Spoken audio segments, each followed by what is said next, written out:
one as well. And we know that DRX, they don't like to slow down, even when they're making their way out of the base. So this is sort of what we were assuming DragonX were going to do. The Gragas was picked up a little bit later than I was expecting. I thought it was going to be a R4 pickup, but the Braum is really throwing me through a loop. If that was a Karma, if it was a lot of different choices on the bottom side, any sort of mage support would be strong. But we'll have to trust in DRX and CV Max as to what they can get done here. I don't know. I just feel like there isn't the amount of projectiles that the Unbreakable can actually be useful against. There's not a lot that it's going for, which is the most scary thing. Now, Caitlyn traps are really strong against this team that T1 has drafted. Aatrox, Trundle, LeBlanc, Kalista, and Taric. It has an enormous power spike at 1 and 2 items. From that point forward, though, DRX do start outscaling. All of the members will get very tanky. They will get very durable. Caitlyn is a monster once she starts going to 4, 5, and 6 items, and she does have the leg up in bot lane. Now, fortunately, because Set's favored against Aatrox and has dual effectiveness with Ninja Tabbies early on against the Trundle and the Aatrox, he's probably able to be on an island, which means Pyosik can protect the Ornn, protect bot lane, and a lot of the effort is on depth. I'm going to give DRX... Well, I'm thinking DRX is going to win this game. I'm giving them the draft edge. And they have Hail of Blades Caitlyn, which is exactly what we're looking for. Think about the early trades for the Caitlyn that are already pretty difficult to deal with given her obnoxious range. She's going to be shooting way faster now as well. So it's now 3 bullets for the price of 1 is what it sort of feels like. And we'll see whether they can utilize that. Think about how fast they're going to get stunned as well. This is exactly why Hail of Blades is very strong if you're in a lane with the Braum, because if that Winter's Bite lands, someone's getting stunned. That's just how it is. So really cool adaptation from DRX, and this is something that they've obviously been putting to work in the Scrim Lab. Well, Alice, I am looking forward to see if you continue to curse me here in the predictions. You're sort of like kryptonite to Superman here. Hey, not in the first series. First series, you were 100% A-OK. Second series, 0%. Awful. So now, listen, I guess it's supposed to come back. I have an official stat for you. Oh, what's that? Okay. Out of 832 LCK games, I have 106 correct predictions. That's more than half. Thank you for that math. Yeah, I am welcome. just above 80%. Damn. And that means more than that if half. DragonX lose here, I'm going to blame you. All right, fair enough. It might be DragonX's fault, but I'm happy to take it. As Faker is on his LeBlanc, he doesn't do a lot of losing on this particular champion. If you're a T1 fan, despite the fact that we do give the draft edge over to DRX, there are a lot of champions that these players have a hell of a lot of mastery on. Faker's LeBlanc being one of them, Teddy on the very strong bottom lane, and of course his Kalista. Remember, there is a Kalista skin for a T1 player, and it's not Teddy, but it still shows that he can wear his colors whilst playing this champion. CANNA losing out on the trades up here on the top side, which is what we were expecting. This very curious Aatrox into set pickup is one thing that we haven't yet understood as far as the LCK drafting tendencies are concerned. Well, let's take a look at what it's going to end up managing to do. Interesting that Gragas actually has the water walking, as I don't feel like he spends actually all that much time inside of the river.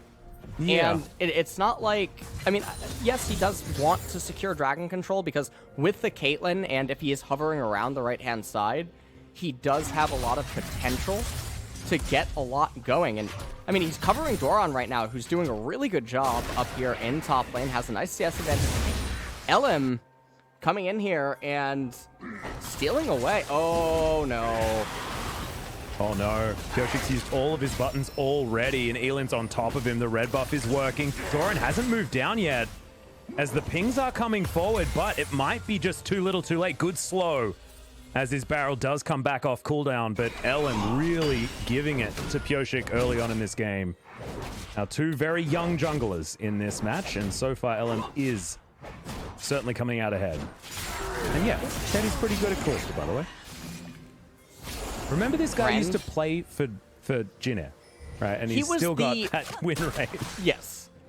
Teddy is basically the Kalista in Korea. He was playing her when no one else was at certain points. And, I mean, along with his Lucian, it was very scary at a certain point. So, yeah, seeing his win rate there, and as you mentioned, he used to play on Jin Air. That is an impressive statistic. Yep.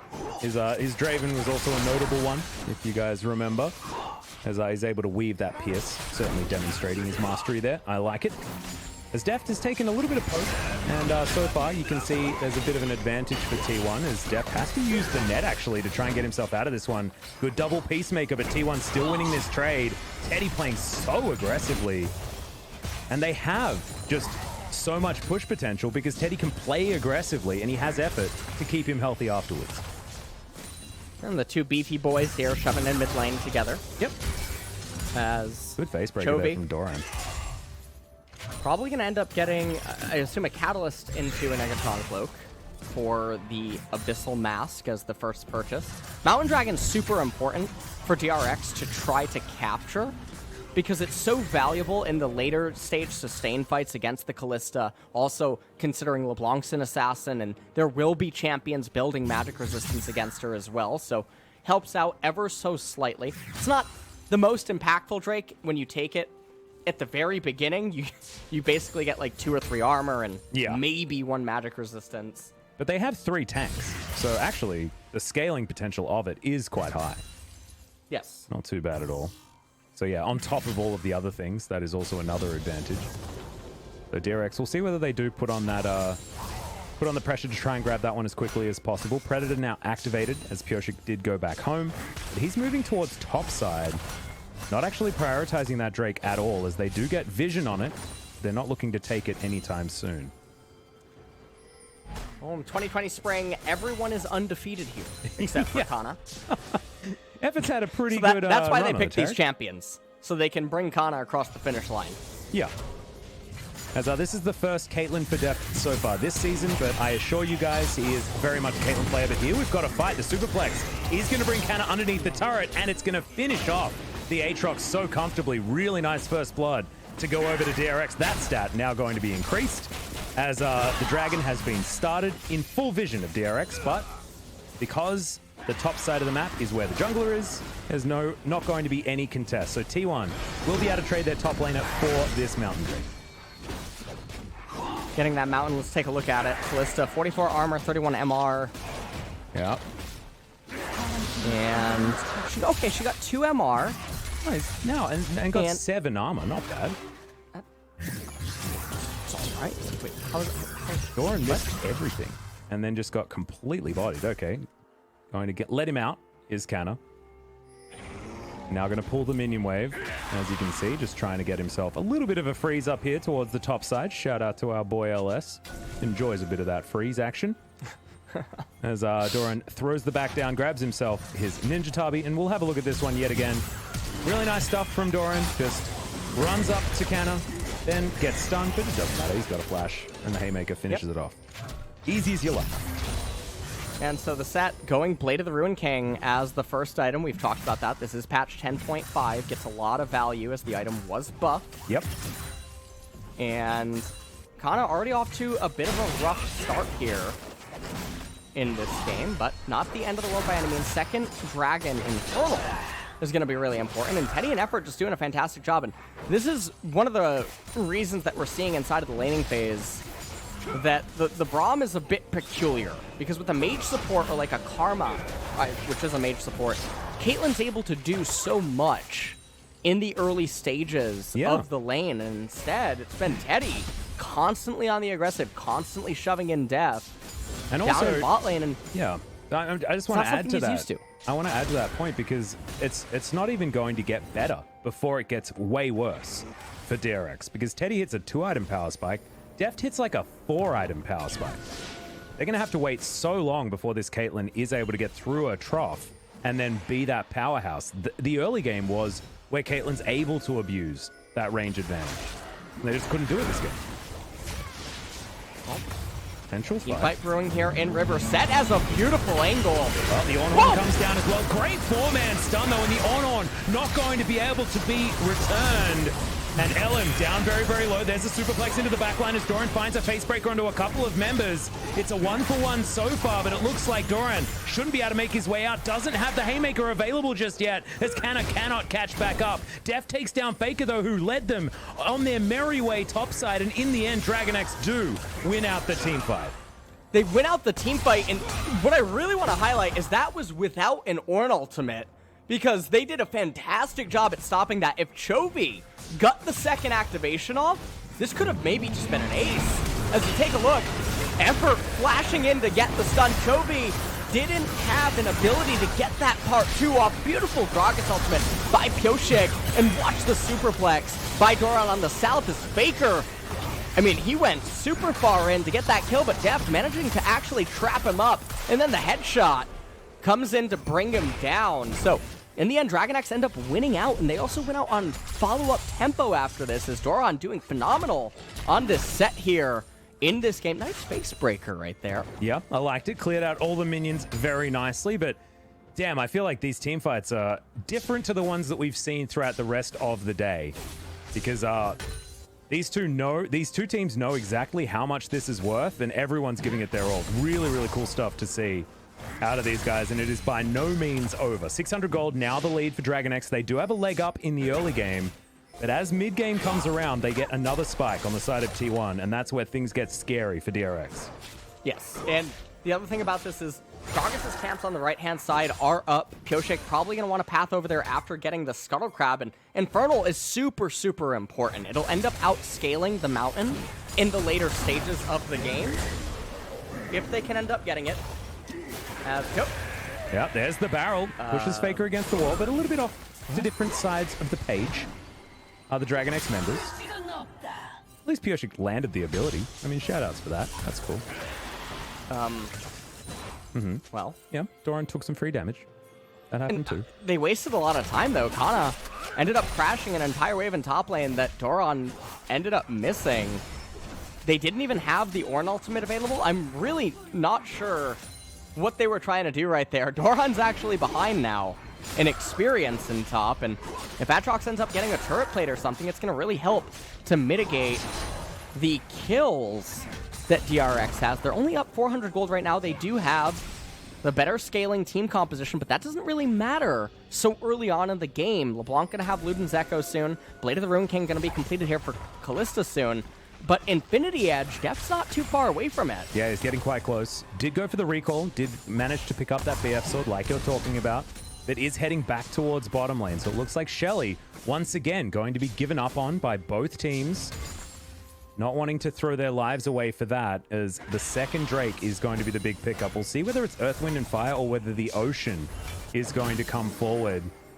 Certainly the much more coveted Drake for any team, to be perfectly honest.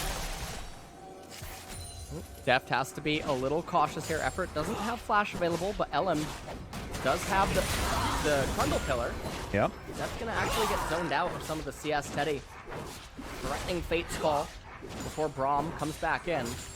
And the only reason that Teddy's not freezing right now, despite having the jungler in close proximity, is because Infernal Dragon is up. And this is a really good timing, actually. Aatrox is ahead on on-field combat stats than the set if an immediate team fight would break out. I like that Aatrox is running straight up mid. He can pivot to the right-hand side rather than blow his... Never mind. Rather than blow his teleport to get to the dragon. Well, he had the option for a while, and now DRX are going to move up towards that dragon like you were talking about. DRX still with a slight advantage, and Doran does manage to go back, picks himself up his Kindle Gem, and another Ruby Crystal. It's just a cheeky Vampiric Scepter, not actually turned into anything. This is yeah, you're talking about your Build-A-Bear workshop. This is probably the most impressive one we've seen so far. As he's making a lot of different things right now. A multitasker is Mr. Set. Well, this will definitely be very interesting. It looks like he's building Black Cleaver on the set. And we talked about that very often on the LCK broadcast. So, yeah, generally for a champion that wants to deal true damage, Doesn't make a whole lot of sense, especially not when you have so many magic damage teammates and you don't get that many stacks applied to multiple members inside of a team fight. So even though there is the Caitlyn, it is a bit peculiar. Well, they do manage to find it, but the Fate's Call does come in here from Teddy. Cosmic Radiance, Arms, but the teleports come forward as well. Doran going to get knocked up, but not going to take too much more. Both teams disengage, but now the awkward situation of do we turret or do we Drake is going to be the question for DRX. And T1 are in position to try and collapse because you've got Faker moving down from that mid lane. Infernal Drake has been started, and it looks like T1 do not want to fight for this one, despite the fact that it's resetting very annoyingly on DRX. Never mind, though. It is taken down, and 1 Drake apiece for both of these teams. And so the Infernal Dragon goes the way for them, and we have a spicy Dragon Atlas. This is an exciting one, guys. This is what we needed for this matchup. It's going to be really good as Chovy is still just continuing to farm it out, almost has the Abyssal Mask ready for him. And again, this is the Ornn nerf patch, so it needs to level 13. Yep. Gragas looks like he's actually going for the Oblivion Orb, and I really don't mind that because none of the members on the side of T1 are likely to build any sort of magic resistance. As T1 is funneling on to Shirley, but in doing so, you notice they're going to lose all these minions down in bot lane. So wave for Herald, the gold is completely neutralized, but in terms of the XP department, Caitlyn's going to get a ton of solo gold, and they're going to use this Rift Herald, but there's no turret plate. So unless T1 get more than just the top turret for this in terms of value, they're clumping, sharing a lot of XP, losing some gold. It's a win for DragonX. Yeah, and you can see Chovy just moving back to the mid lane. He's going to answer that wave that's pushed forward. They're not too worried about this top lane outer turret going down, and it's an eco turret up here, as you like to say, Mr. LS. If they are to take down the inner turret, if they get the second one, it's really good. Yeah, second charge, very strong. And they have 5 members up here to try and do it. Teleport to come forward. Chovy wants to answer. Deft is on the bottom side. He wants to just take down the turret while the rest of DRX are able to disengage. So they invest the teleport to deny the global gold and to make sure Deft can get past any sort of trough in this early to mid-game stage. And he'll have Infinity Edge on this back. Well, that is a very big Caitlyn. And the other thing about this is the wave bounces back into bottom for DragonX. So gold score very, very close. We are literally neck and neck here. 200 gold separation. Yep. We do have Teddy still with a CS advantage, which is crazy. I mean, that was waves and waves that were missed as Deft was pushing and they were moving towards the top side. And you can see it's not because of a sacrifice of anybody else. Very, very close is Doran and Canna, and Faker is ahead by 13 CS over Chovy. So really nice stuff from T1 to make sure that they can just suck up all of the resources on this map as much as they can. Haven't been winning fights just yet, but we're getting to the moment where things get scary for DRX. Because you can see Teddy building towards item number 2 when that Hurricane comes in. We all remember the Kalista metas. They're happening right now. But that item is so pivotal. Well, Black Cleaver almost complete for Aatrox. We'll see if he can actually get it before the next fight. Set as well. Yeah, having an entire item might be good for Doran. Yeah. He's got lots of bits of them, though, right now.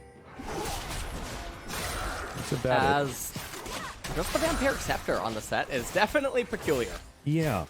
It's like he built it as a laning item. It's like that could have been a cult, you know? Could have been a Bramble Vest, even, yeah. Which insane value against Kalista Trundle and Aatrox. And he went Executioner's Calling instead of the Bramble Vest option as well. It means that he's probably looking to be more of like a split push damage style set, I guess. I don't really know. I don't quite understand the thought process on that choice when it comes to just delivering the Grievous Wounds. But hey, each to their own. It's fine.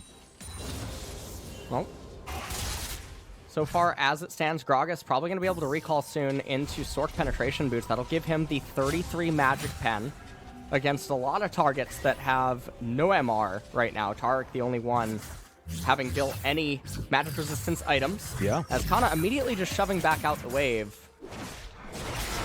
And he's going to recall himself. He's going to pick up the Black Cleaver. Set has the Black Cleaver as well. And so now Set's on-field combat stats are going to be a little bit more valuable inside of the team fight. Yep. 30% CDR completed for Aatrox, though. A big pass back for him. But you're right. I think DRX feeling a bit better there as Faker. Ooh, taking a bit of damage as the ace in the hole, but Effort just soaks that one up thanks to Guardian.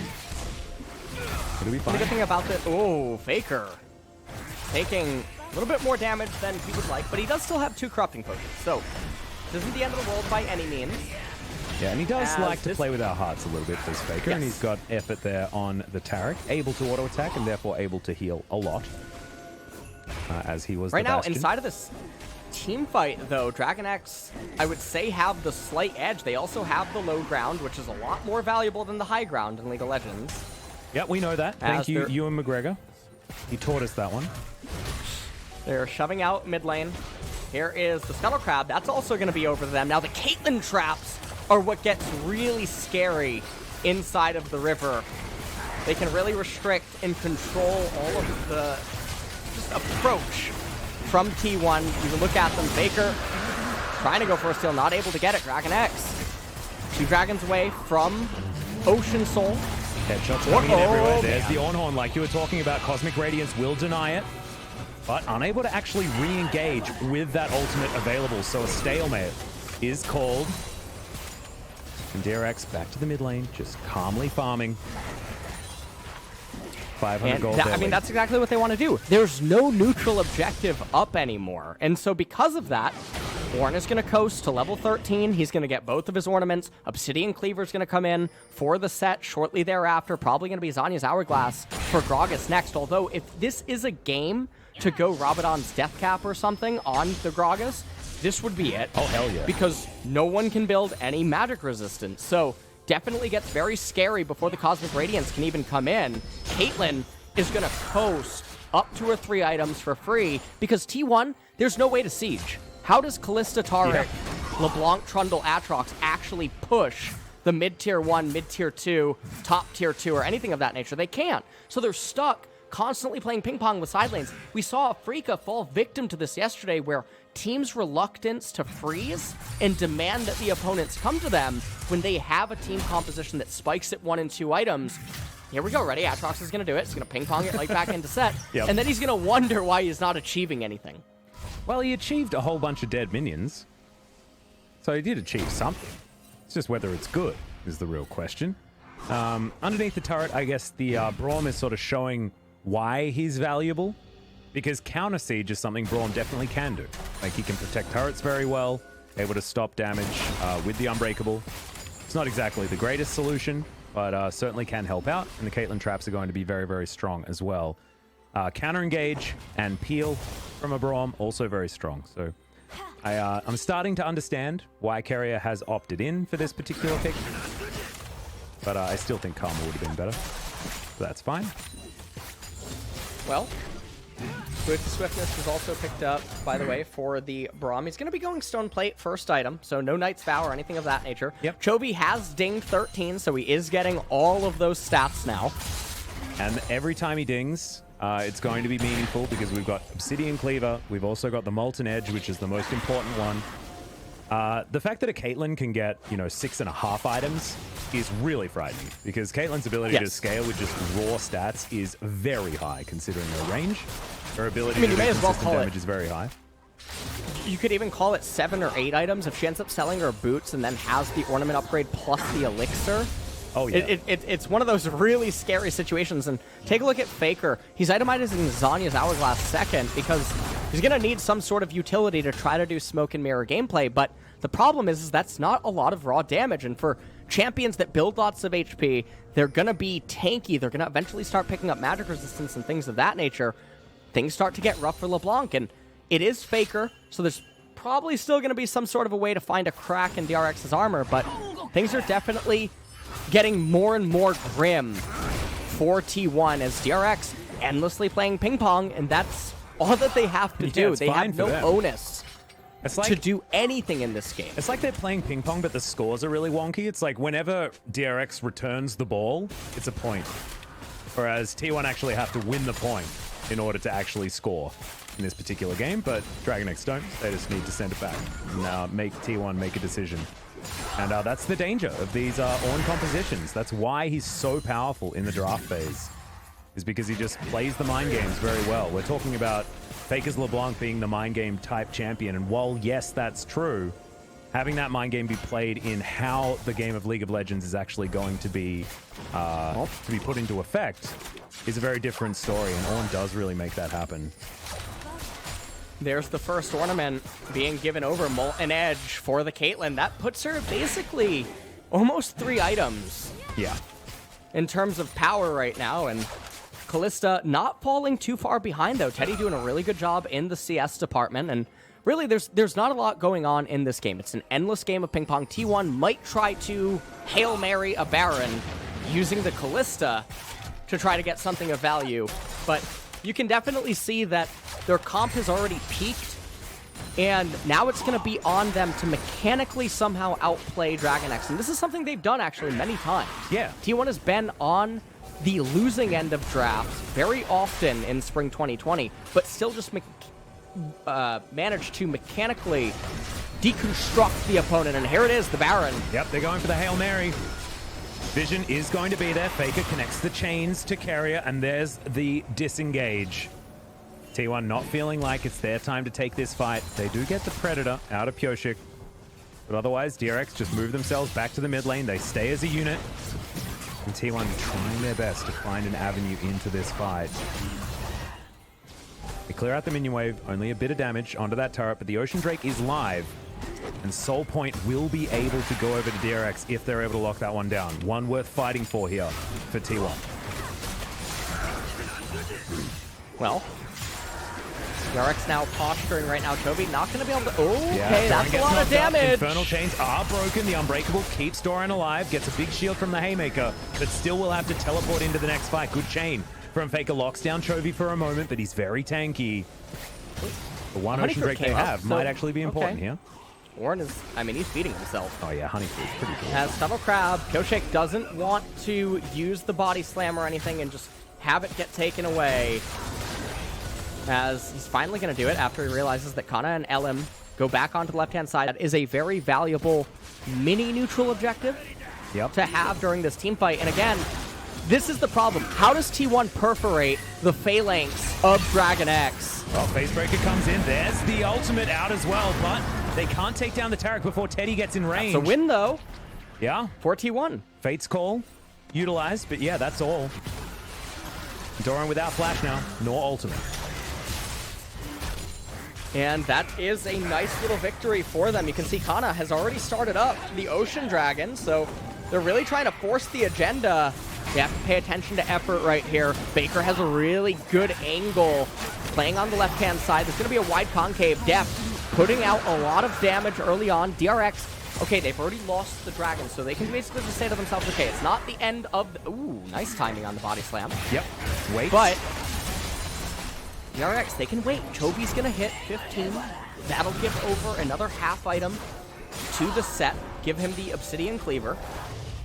And just let the Caitlyn get to her 3rd official core item and then look to take a team fight. It is definitely a bit unfortunate for DRX, but T1 managed to outdance them inside of the river, and Canna starting up the dragon was a really good call by him. Chovy finally does ding 15, though.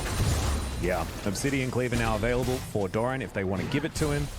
That's the next remaining one as Faker sneaks into this brush. Pyosik not necessarily in one-shot territory, but he is going to be going back. Oh no, don't be opening the shop, my friend. There's the chains that land. Pyosik able to get out of the shop, but will keep himself alive with his stopwatch, but he's broken that now. A big cooldown that Faker was able to get for free. A really interesting attempt there by Faker, but he's trying to make the most out of the situation that he is in right now. Chovy knows about where he is right now. And the thing is that LeBlanc's next item probably has to just be a Void Staff. Very surprised, actually. Pyosik went for a Morello, and it will have a lot of effectiveness against the Aatrox ceiling, the Trundle Subjugate, as well as Trundle's passive. And Kalista double on lifesteal. Kalista and the Taric. So if there's anyone that needs to get it right now at this point in the game, rather than slowing down Def's build. Even though he does have Rune on Hurricane, he can pick up Executioners. It's really good to just have it on the Gragas cast. Yeah, Def probably wanting to build a BF sword item after this Hurricane. So now we'll be able to do that, most likely. Bramble Vest came in for Chovy, so he has some heal deny as well as Faker popping on over, finds himself carrier, but Stand Behind Me is going to be there to help him against Pyosik. And T1 just eliminating vision. They move themselves further forward, and their zone of control is actually much higher than DRX's at the moment, despite the gold being slightly in favor of this DragonX squad. Oh, Teddy's exhausted. They're trying to go for this fight, but interrupted. Knockup does come forward. There's the Ornhorn, lands onto Faker. They try and turn it instead onto him. Cosmic Radiance was just ignored as Chovy does end up taking down the clone, but Faker survives. No one going to be falling in this engage. And this is the problem. How does T1 engage onto DRX? And with the items that Faker has gone, it looks like he's actually going Rabadon's Death Cap next, which means that he is very far away from completing that item. Deft is just immortal, protected by all his big briefy bros, and I mean Tanner from high school on set. And you can see Doran, he's walking around. He's got a pretty cool cape on right now as well. As you can see, Deadman's Plate completed. He's got himself a stopwatch. Feels like DRX are pretty team fight ready right now as the Obsidian Cleaver was donated over. Chovy just in the middle of the lane deciding to give that one up. Looks like Pyosik going to be building towards his stopwatch, he's on his Hourglass next, which is another ornament. We'll see where Carrier is going to be going, but so far DRX has a lot of extra money on top of the fact that they have a slight gold lead as far as stats are concerned. So T1, they are still racing against the clock at this stage of the game. Well, minute and a half until the next Ocean Dragon's coming up. Now again, this isn't the end of the game. We're still very far away from an Ocean Soul, but we are very deep into the K-Round. Oh yeah, this is this game. Uber K-Round. This is just jockeying for position over and over. It doesn't feel the same as the others. It's not like an agreement of I clear this wave, you clear that. It's both teams looking for a way in. And you can see it. You can see every time they're wiggling their way forward and back. It's, do I have an angle? Do I have an angle? Was picked up by Chovy. I do think that is really good itemization, as he is going to be one of the frontliners, so it really does stifle some of the effectiveness of T1's team composition. Would like to see him pick up probably a Knight's Vow next, just to make Caitlyn that much more durable and free. Yep. And then round it out with a Locket of the Iron Solari, but we'll end up seeing what he goes for. Last Whisper now picked up on Deft. QSS picked up on the Callista. Tariq still trying to get to his redemption. They're going to be very far away from it, and that's because this game has not had a lot of kills. We got to talk about something real quick. So you can see that Teddy is ahead by 60 CS. That's not because Deft hasn't been farming well. Deft's ahead of the clock. It's just that Teddy's 70 CS ahead of the clock. He's been hoovering. It's absurd.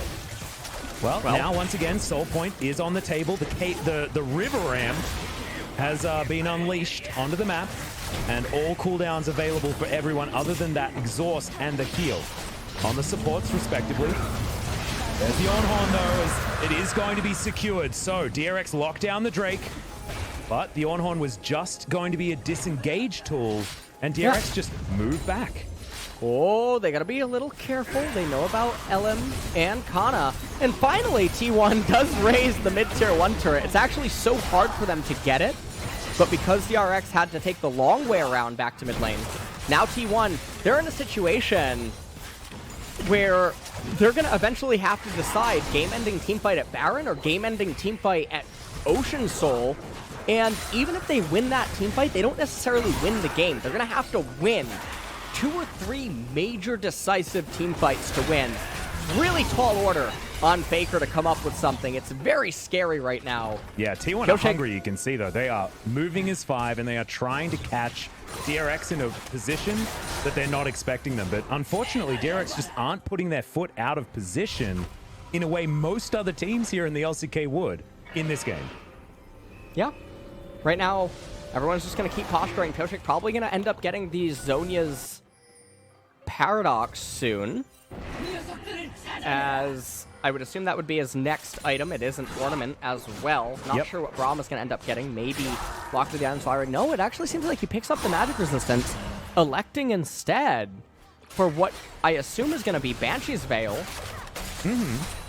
And Deft probably going to end up picking up Mortal Reminder on his recall, I would assume. Locket of the Iron Solari would probably be a good item for Carrier to pick up. Yeah, it looks like they're just trying to get as much heal denial as possible, and like you say, the Mortal Reminder now completed. But that's 4 items. This is Deft out of the trough. He's not there anymore. This is certainly a very high-powered AD carry.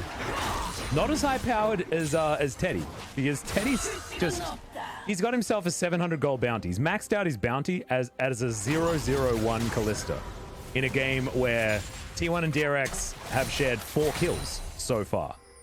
But it's funny, it doesn't feel like we've had lull states in this game. We've had fighting. We just had no dying. Yeah. And both teams taking it very cautiously. And you have to give credit to T1 and DRX both. I mean, T1 trying to make something... Well, I mean, they could have been freezing side lanes, but they have not been doing that. Faker, it looks like he's slow pushing the top wave. Doesn't just want to send it back immediately, but... Death Cap almost completed for him.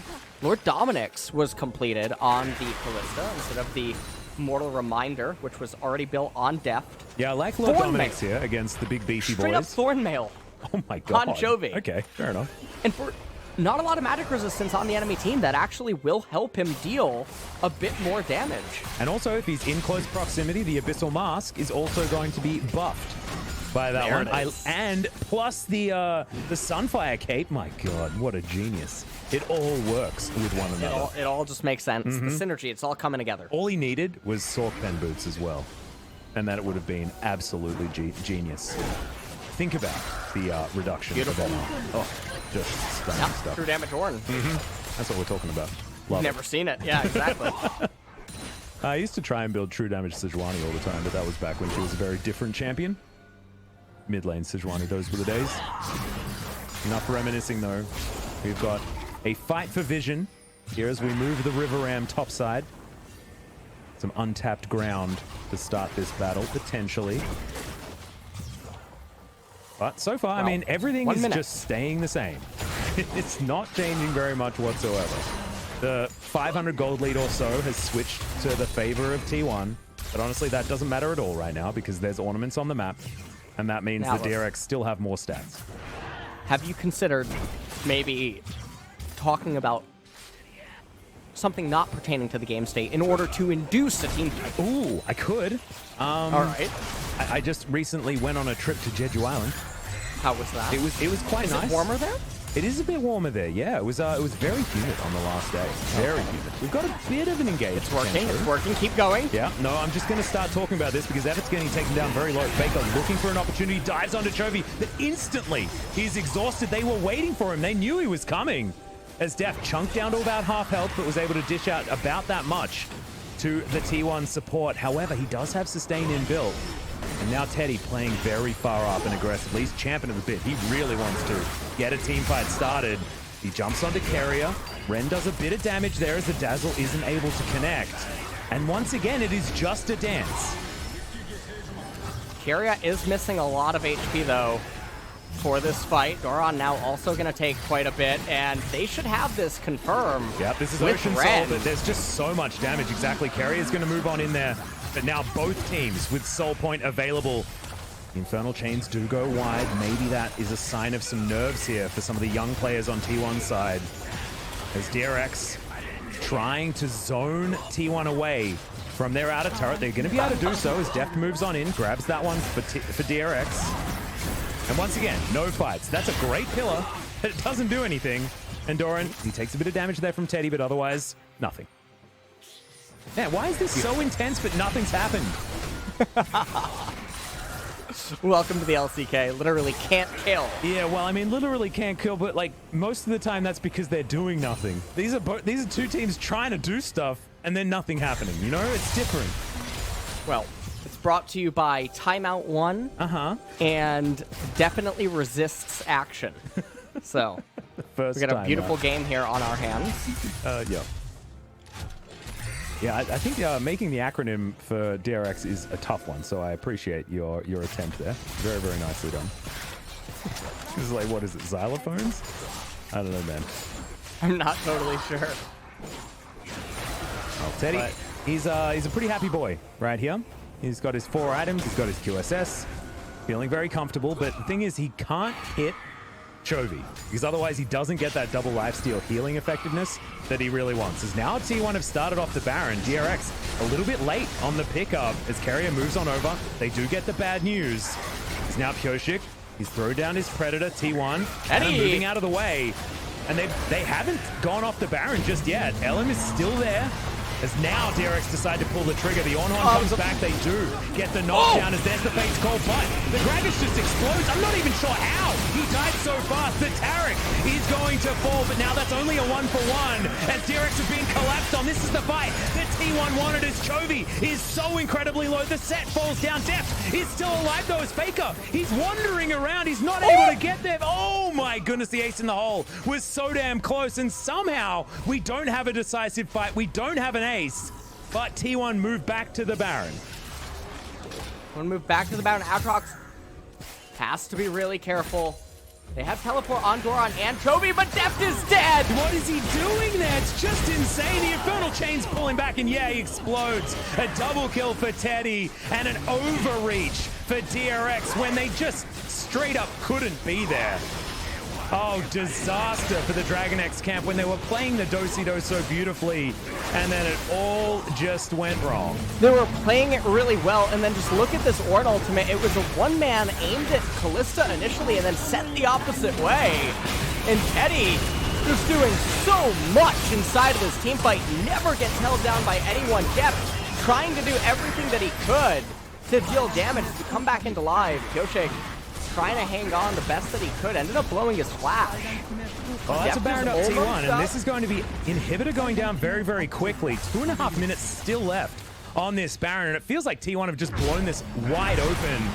Just shows, I mean, DRX, if they had been able to get the first Drake, if they had been able to get the most recent Drake, or anything like that, I mean, when you've got 6 Drakes that have been taken, and you had Soul Point, oh, so dangerous. If we check out this fight, Faker just eliminates Pyosik before he could do anything. Yeah, Pyosik was not a factor inside of this fight, and Deft did not have the kind of free deal that he should. Watch as he turns his attention onto Faker, and he can't get back into the fight at all, as he's worried about just getting locked up by Canna. He eventually ends up dying thereafter. Now, however, Baron is alive on T1, but the game is still going to come down to Soul Point. The gold score is virtually negligible, Atlas. We're at 43 minutes in live game timer. So elixirs are coming out, full builds are nearing completion, ornaments.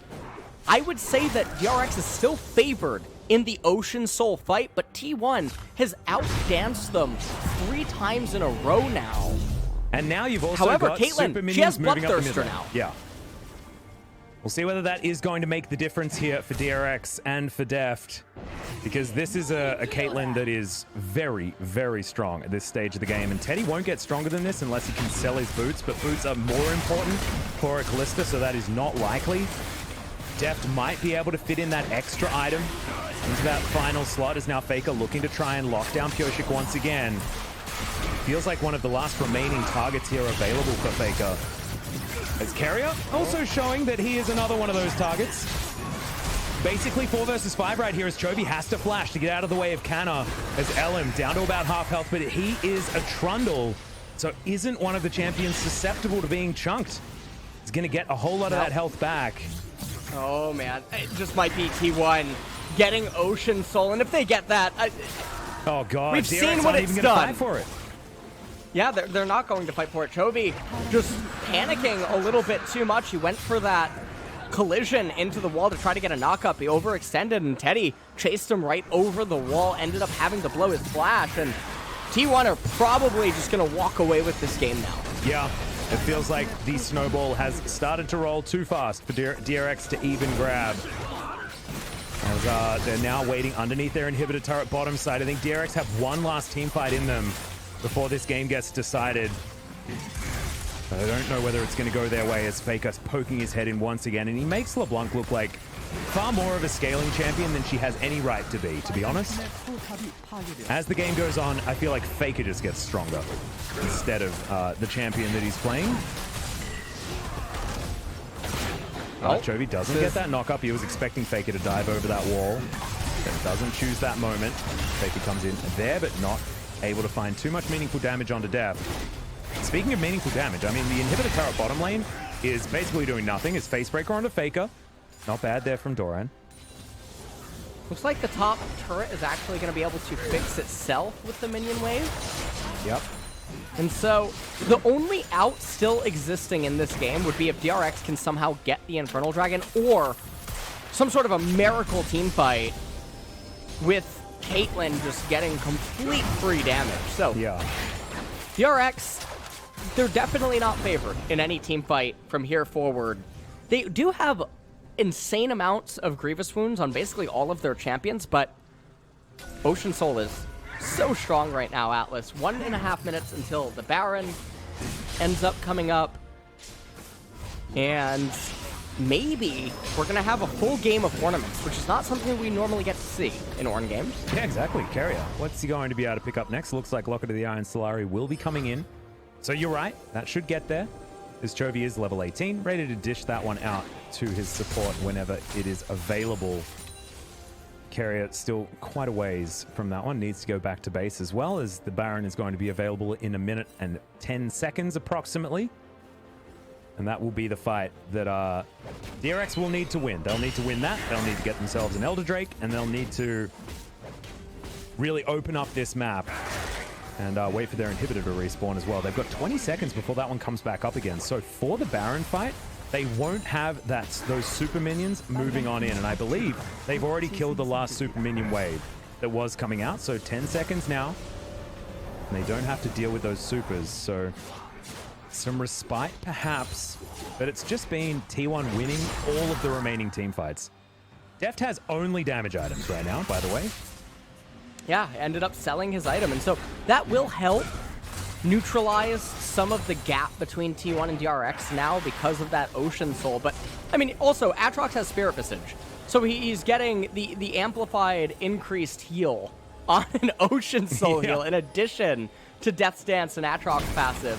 Absolutely bonkers. Also, Teddy sold his Hurricane so that he doesn't accidentally hit Chovy. I love it. It's fantastic.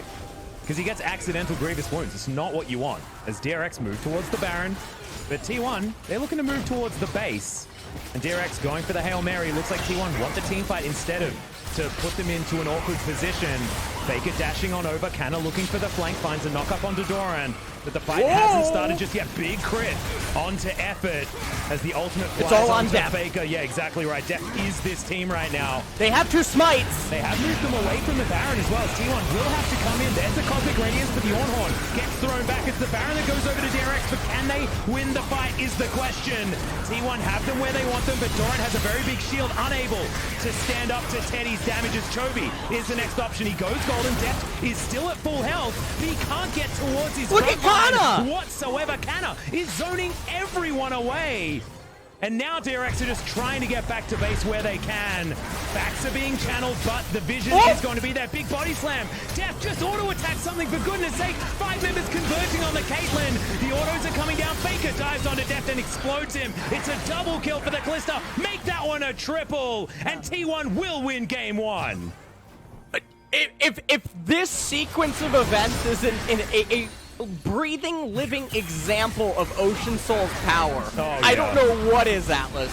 Because that dragon just carried T1 to victory in this team fight. It basically said everyone will not die.